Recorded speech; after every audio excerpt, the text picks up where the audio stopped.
Baik, untuk hari ini saya akan membawakan mata kuliah hukum dagang.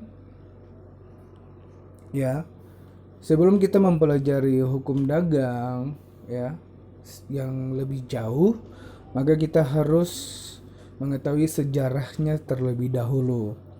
Nah, di dalam hukum dagang ini ada tujuan pembelajaran yang harus Anda ketahui untuk pertemuan yang pertama. Baik, yang pertama itu yang Anda harus ketahui sejarah hukum dagang itu seperti apa. Ya, yang kedua, pemberlakuan hukum dagang seperti apa. Yang ketiga, istilah hukum dagang itu apa. Yang keempat, sistematika hukum dagang itu seperti apa. Dan yang kelima, penghantar hukum dagang. Di dalam penghantar hukum dagang sudah pasti ada pengertian, pengaturan, dan cara perubahan serta pencabutan daripada pemberlakuan hukum dagang ini. Nah, yang pertama kita akan mulai dengan sejarah perkembangan hukum dagang. Perkembangan hukum dagang di dunia telah berlangsung pada tahun 1000 hingga 1500 pada abad pertengahan di Eropa. Kala itu telah lahir kota-kota yang berfungsi sebagai pusat perdagangan seperti Genoa, Venesia, Marseille, Florence hingga Barcelona. Meski telah diberlakukan hukum Romawi, Corpus Iuris Civilis itu seperti hukum perdata, saudara. Namun berbagai masalah terkait perdagangan belum bisa diselesaikan dengan hukum itu. Maka dari itu dibentuklah hukum pedagang yang disebut Koopmansrecht. Saat itu hukum dagang masih bersifat kedaerahan. Ya. Jadi belum tentu semuanya diberlakukan hukum Romawi. Ya, masih bersifat kedaerahan. Nah, kodifikasi hukum dagang pertama dibentuk di Prancis. Ingat saudara, kodifikasi hukum dagang pertama dibentuk di Prancis dengan nama Ordonnance de Commerce. Oke, saya ulang. Dengan nama Ordonnance de Commerce. Pada masa pemerintahan Raja Louis ke-14, pada tahun 1673, dia membuat peraturan itu. Ya, Ordonnance de Commerce. Dalam hukum itu terdapat segala hal berkaitan dengan dunia perdagangan, mulai dari pedagang, bank, badan usaha, surat berharga, hingga pernyataan pilot. Nah, pada tahun 1681 lahirlah kodifikasi hukum dagang kedua, ya, dengan nama Ordonnance de la Marine. Ulang, kodifikasi yang kedua pada tahun 1681 bernama Ordonnance de la Marine. Dalam kodifikasi ini termuat segala hal berkaitan dengan dagang dan kelautan. Ya, misalnya tentang perdagangan di laut. Kedua hukum itu kemudian menjadi acuan dari lahirnya Code de Commerce. Ingat, hukum kedua di atas, ya. Yang pertama Ordonnance de Commerce pada tahun 1673, Ordonnance de la Marine pada tahun 1681, itu menjadi acuan saudara. Lahirnya Code de Commerce. Code de Commerce. Hukum dagang baru yang mulai berlaku pada tahun 1807 di Prancis. Code de Commerce membahas tentang berbagai peraturan hukum yang timbul dalam bidang perdagangan sejak abad pertengahan. Code de Commerce kemudian menjadi cikal bakal, ya, acuan saudara. Code de Commerce kemudian menjadi cikal bakal hukum dagang di Belanda dan Indonesia. Nah, kenapa di Belanda dan Indonesia? Di Belanda itu sebagai negara bekas jajahan Prancis, saudara. Nah, Belanda memberlakukan Wetboek van Koophandel. Jadi hukum dagang Belanda itu bahasa Belandanya Wetboek van Koophandel, yang diadaptasi dari Code de Commerce. Meski telah dipublikasikan sejak 1847, penerapan Wetboek van Koophandel baru berlangsung sejak 1 Mei 1848. Kemudian Belanda menjajah Indonesia dan turut mempengaruhi perkembangan hukum dagang di Indonesia. Lahirnya Kitab Undang-Undang Hukum Dagang, ya. Dari Wetboek van Koophandel itu akhirnya lahirnya Kitab Undang-Undang Hukum Dagang yang disingkat KUHD, yang diadaptasi dari Wetboek van Koophandel, yang kemudian menjadi salah satu sumber dari hukum dagang Indonesia. Pemberlakuan hukum dagang sejak kemerdekaan. Nah, berdasarkan pasal 2 Aturan Peralihan Undang-Undang Dasar 1945 menyebutkan bahwa segala badan negara dan peraturan yang masih berlaku selama belum diadakan yang baru menurut undang-undang ini. Ini berarti bahwa ketentuan pada Saman Hindia Belanda termasuk di dalamnya hukum perdata itu tetap berlaku. Tujuannya untuk mencegah terjadinya kekosongan hukum. Recht vacuum, kekosongan hukum. Ya. Itu mengenai sejarah sampai pemberlakuan dagang di Indonesia. Istilah. Nah, ada istilah-istilah dalam hukum dagang. Selain hukum dagang, disebutkan juga hukum perniagaan. Jadi hukum dagang itu hukum perniagaan. Itu istilah, saudara. Nah, kemudian yang lebih asing lagi, commercial law. Nah, sistematika. Berbicara sistematika, KUHD terdiri dari dua buku. KUHD terdiri dari dua buku, yaitu buku pertama tentang dagang pada umumnya. Pasal 1 sampai pasal 308. Saudara bisa membeli KUHD dagang, atau yang lebih mudah lagi, saudara tinggal download di Play Store atau di website hukum lainnya. Maka saudara akan menemukan Kitab Undang-Undang Hukum Dagang. Kalian buka pada pasal 1 sampai pada pasal 308. Itu yang mengatur mengenai buku 1 tentang dagang pada umumnya. Yang kedua, buku 2 tentang hak-hak dan kewajiban yang terbit dari pelayaran.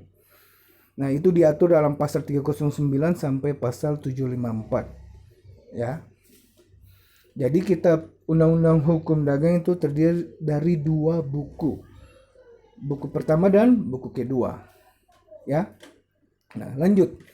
Materi berikut ya mengenai pengertian. Nah, ada beberapa pengertian hukum dagang ya menurut para ahli nih. Yang pertama, Ahmad Ihsan. Ia mengatakan bahwa hukum dagang adalah hukum yang mengatur soal-soal perdagangan, yaitu soal-soal ya yang timbul karena tingkah laku manusia dalam perdagangan.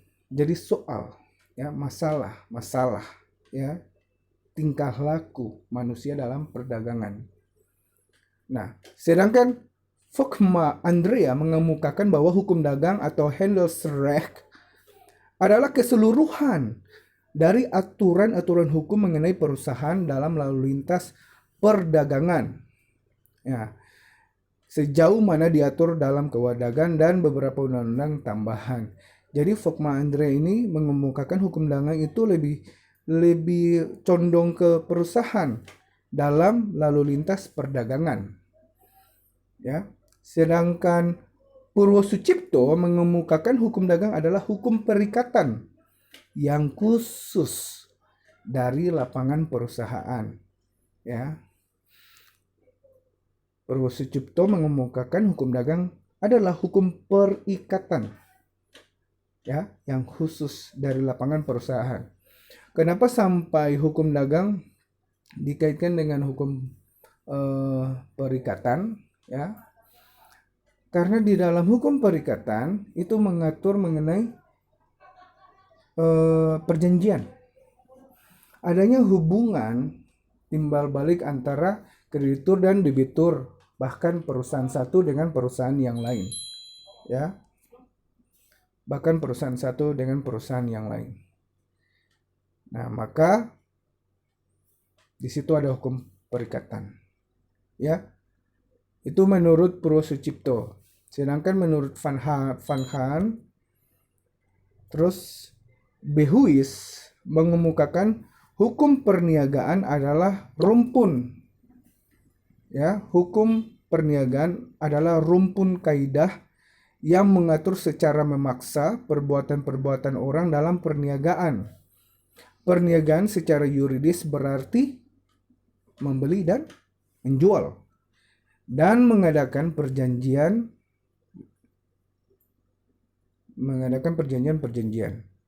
Ya. Jadi Van Kant sama Behuis ini dia katakan bahwa rumpun wadah, ya, kaidah yang mengatur secara memaksa perbuatan-perbuatan orang dalam perniagaan. Nah, itu menurut definisi menurut para ahli, saudara, menyangkut hukum dagang. Sedangkan hukum dagang sendiri adalah serangkaian norma yang timbul khusus di dalam dunia usaha atau kegiatan perusahaan. Norma tersebut dapat bersumber baik dari aturan-aturan hukum yang sudah dikodifikasikan, yaitu KUH, Perdata, dan KUH Dagang, maupun di luar yang sudah dikodifikasikan. Menurut Tito Diningrat mengemukakan hukum dagang merupakan bagian dari hukum perdata yang mempunyai aturan-aturan mengenai hubungan berdasarkan atas perusahaan. Peraturan-peraturan mengenai perusahaan tidak hanya dijumpai dalam KUH Dagang, ya, melainkan juga berupa undang-undang di luarnya. KUH Dagang dapat disebut sebagai perluasan dari KUH Perdata. Nah, jadi Tito Diningrat mengemukakan hukum dagang itu bagian dari hukum perdata yang mempunyai aturan-aturan mengenai hubungan, ya, ikatan berdasarkan atas perusahaan. Adanya hubungan antara perusahaan satu dengan perusahaan yang lain. Dalam hal apa? Perniagaan atau perdagangan. Seperti itu. Pengaturan hukum dagang, ya. Hukum dagang ini diatur, yang pertama itu bersifat tidak tertulis dan tertulis. Yang keduanya tertulis. Jadi ada tidak tertulis atau bersifat tidak tertulis dan bersifat tertulis. Nah, kita lihat tidak tertulis ini maksudnya seperti apa. Nah, tidak tertulis ini, yang dimaksud dengan tidak tertulis itu seperti kebiasaan. Kebiasaan yang terdapat di lingkungan perusahaan atau perdagangan. Jadi, kebiasaannya seperti apa sih ketika perusahaan satu dia melakukan perdagangan dengan perusahaan yang lain. Nah, kebiasaan-kebiasaan itu di luar daripada aturan yang berlaku, ya, atau di luar daripada KUH Dagang. Seperti itu. Nah, sedangkan yang tertulis ini dibagi juga menjadi dua, tidak dikodifikasi dan dikodifikasi. Yang dimaksud dengan tidak dikodifikasi ini itu ada himpunan peraturan undang-undangan, ya, peraturan perundang-undangan, ada undang-undang, ada juga peraturan pemerintah, peraturan menteri, peraturan kepala daerah, dan sebagainya. Jadi yang dimaksud dengan tidak dikodifikasikan ini mulai dari himpunan peraturan perundangan sampai pada peraturan kepala daerah tidak ada mengatur mengenai hukum dagang. Itu jelas, saudara. Sehingga disebutkan itu tidak dikukuhkan atau dikodifikasi atau diatur di dalam himpunan peraturan perundangan sampai pada peraturan kepala daerah. Yang dimaksud dengan kodifikasi ini yaitu sudah dibuat, sudah dikukuhkan, ya. Ya. Yang sudah dibuat atau dikukuhkan ini ada dua, saudara. Ada KUH Perdata dan juga KUH Dagang. Jadi jangan lupa, ya. Dikodifikasikan ada KUH Perdata dan KUH Dagang. Yang tidak dikodifikasikan seperti yang sudah saya sebutkan, ada peraturan perundangan, undang-undang, ya. Itu yang tidak, saudara. Sampai pada peraturan kepala daerah. Yang dimaksud dengan kodifikasi, ya, peraturan yang diatur secara bulat, lengkap, dan tuntas. Nah, tambahan yang sudah saya jelaskan, saya katakan di atas. Jadi tambahan mengenai kodifikasi itu peraturan yang diatur secara bulat, lengkap, dan tuntas. Maksudnya di luar kodifikasi tersebut tidak ada lagi peraturan yang lain. Itu. Nah, KUA Perdata, ya. KUA Perdata, buku 3 tentang perikatan, ya. Jadi KUA Perdata mengatur mengenai hukum dagang ini. Itu buku 3, saudara. Di dalam buku 3 tentang perikatan, sudah jelas di dalam suatu hubungan perniagaan harus adanya ikatan atau perikatan, ya. Nah, maka hadirnya KUA Perdata dalam buku 3 itu diatur mengenai perikatan, ya. Lihat pasal 1 KUHD. Nanti saudara buka, ya. KUA Perdata berlaku juga bagi hal-hal yang diatur di dalam kitab undang-undang ini. Sekedar di dalam kitab undang-undang ini tidak diatur secara khusus menyimpang, ya. Lihat pasal 1 KUHD, ya. Di dalam pasal 1 KUHD ini ada kejanggalan bahwa tidak ditemukannya pengertian atau definisi mengenai hukum dagang atau hukum perniagaan. Tidak ada, saudara. Saudara nanti coba lihat dan teliti, ya. Nah, itu tadi di KUA Perdata. KUA Dagang. Di dalam KUA Dagang mulai berlaku pada tahun 1848. Dengan demikian telah banyak mengalami perubahan bahkan pencabutan. Seperti apa perubahan dan pencabutan itu? Nah, itu terjadi pada tahun 1927, 1938, 1971, 1995, dan 1998. Nah, perubahan saya hanya menyebutkan 2 saja perubahan. Nah, mungkin saudara bisa mengembangkan lagi untuk mencari tahu bagaimana perubahan dan pencabutan hukum dagang pada tahun 1971, 1995, dan 1998. Nah, perubahan pada tahun 1927 dasar hukum Stark-Balt 1927 nomor 146. Sebelum perubahan, pedagang wajib memelihara buku harian dan wajib membuat buku kopi. Dengan adanya Stark-Balt tersebut di atas wajib mengadakan, ya, catatan mengenai kekayaan perusahaan menurut syarat yang diminta oleh perusahaan. Jadi pada perubahan ini, ya, dalam tahun 1927 nomor 146, ya. Itu pedagang wajib membuat buku harian dan buku kopi untuk mengadakan catatan mengenai kekayaan perusahaannya, seperti itu. Nah, kemudian pencabutan pada tahun 1938, dasar hukumnya Stark-Balt 1938 nomor 276, pasal 2 sampai dengan pasal 5 itu dicabut, saudara. Nanti saudara bisa lihat sendiri, kembangkan. Ya, dilansir pengertian menjalankan perusahaan itu dicabut. Dikatakan menjalankan perusahaan apabila ia secara terus-menerus, terang-menerang, ya, terang-terangan artinya, dan tidak terputus-putus berhubung dengan pihak ketiga untuk tujuan mencari keuntungan. Nah, itu ada perubahannya serta pencabutan menjalankan perusahaan. Ya. Jadi dikatakan menjalankan perusahaan apabila ia secara terus-menerus, terang-terangan, ya, dan tidak terputus-putus berhubungan dengan pihak ketiga untuk tujuan mencari keuntungan. Dengan adanya pencabutan ini, KUA dagang yang semula hukumnya pedagang itu berubah menjadi hukumnya orang yang menjalankan perusahaan. Maka hukum dagang itu sangat-sangat erat dengan perikatan, saudara. Hukum dagang sangat erat dengan perikatan, dan juga hukum dagang sangat erat dengan perusahaan. Ya, dengan kata lain, pengertian pedagang dan perbuatan perniagaan itu dicabut. Gitu, saudara. Nah, sekian dari materi saya untuk hari ini.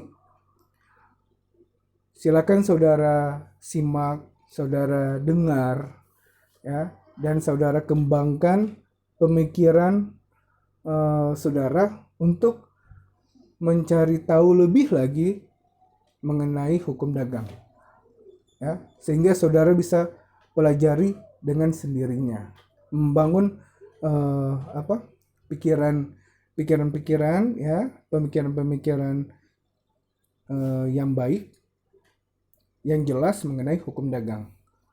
Oke, terima kasih saudara.